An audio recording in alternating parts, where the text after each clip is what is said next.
Example 2, given the following expression, 1 minus cos 2x over sine 2x. So these both have a 2x. This is a double angle. There's a 2 in front of the angle. Okay. What are the permissible values? Well, we're used to hearing non-permissible values. So the permissible values are going to be everything except the NPV. So we still need to identify the NPVs. So looking at this, cos 2x, the formula only has sine and cos in it. There's no NPVs in sine or cos individually.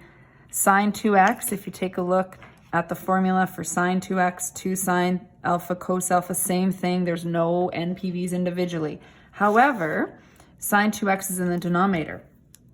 So sine 2x cannot equal 0.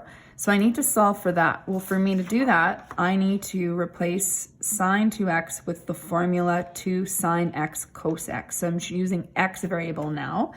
So 2 sine x cos x cannot equal 0, which means sine x cannot equal 0. So that's going to happen when the y values are 0. So if we take a look at where sine x isn't 0, that's at 0, pi, 2 pi, 3 pi, etc. Or we would say x cannot equal pi n, where n is the element of integers.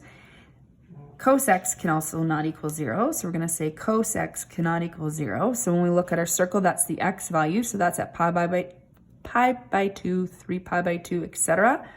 So x cannot equal pi over 2 plus pi n, where n is the element of integers. Well, these combine. Turns out that it's every pi by 2.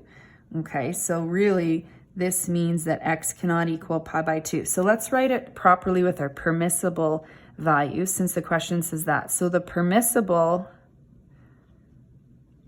values would be x is the element of all real numbers, where x cannot equal, combining this, pi over 2n, where n is the element of integers.